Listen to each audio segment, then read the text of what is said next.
రాఘవ్, ఈరోజు ఏదైతే అయిందో దాని గురించి నాకు మీతో మాట్లాడాలనిపిస్తుంది.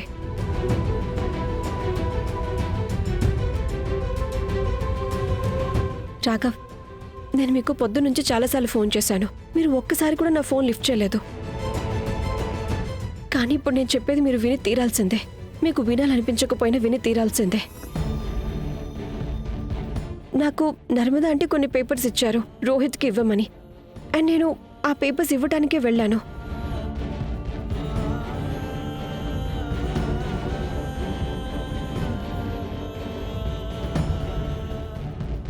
ఈ జోక్ అనేసి నా ఫీలింగ్స్ని హేళన చేయకండి.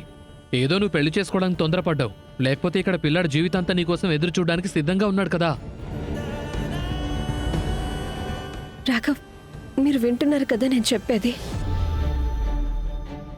రాఘవ్,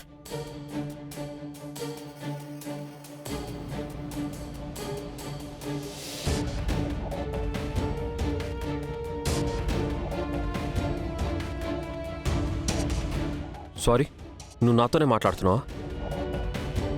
నేను ఇప్పటి వరకు చెప్పింది మీరేం వినలేదా? లేక వినాలని లేదా మీకు? ఏం వినాలి? నేను నిన్ను లంచ్కి వెళ్దామా అని అడిగాను. అప్పుడు నువ్వు నాతో ఏమన్నావు? నేను బిజీగా ఉన్నాను, నాకు పని ఉంది అన్నావు. కానీ తర్వాత చూస్తేనేమో నువ్వు ఆ మనిషితో లంచ్కి వెళ్ళావు.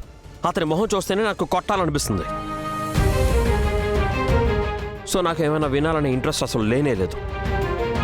అండ్ నువ్వు నాకు ఎంత నచ్చ చెప్పినా సరే నాకు కేవలం ఒకటే అర్థమవుతుంది, నువ్వేం చేయాలనుకుంటే అదే నువ్వు చేస్తావు. సరే అయితే నీకు చేయాలనిపించింది నువ్వు చెయ్యి, కానీ నాకు సంజయ్షి మాత్రం చెప్పకు.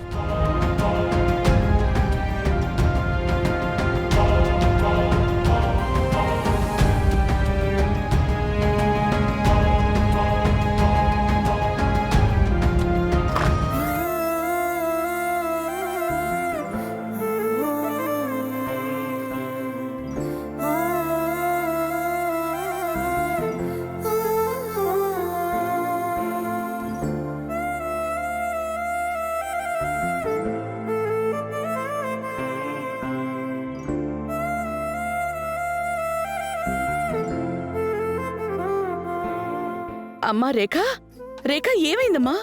ఏంటి నీ గదిలో నుంచి చాలా గట్టిగట్టిగా అరుపులు వినిపించాయి? అరే ఏమైందమ్మా? నువ్వు ఒకవేళ రాఘవ్ తప్పైతే ఇప్పుడే వెళ్ళి వాడి సంగతి చెప్తాను. ముందు నాకు విషయం చెప్పు, అంతా బాగానే ఉందా? లేదు పిన్ని గారు, ఏది ఓకే కాదు. ఈరోజు రాఘవ్ నన్ను లంచ్కి వెళ్దామని అడిగారు. నేను ఆయనకు వద్దని చెప్పాను, ఎందుకంటే నాకు చాలా పని ఉంది. ఆ తర్వాత నర్మదా అంటే నాకు ముఖ్యమైన పేపర్లు రోహిత్కి ఇవ్వమని ఇచ్చారు. నేను రోహిత్ని కలవడానికి వెళ్ళాను. అక్కడ రాఘవ్ నన్ను చూశారు. అండ్ ఆయన ఏమనుకున్నారంటే నేను ఆయనకి లంచ్కి రాను అని చెప్పింది రోహిత్తో కలిసి లంచ్కి వెళ్ళాలని అనుకున్నారు. నేను జస్ట్ పేపర్స్ ఇవ్వడానికి వెళ్ళాను. సరే సరే, నాకు తెలుసు కదా, ఏడోకమ్మా. ఇలారా.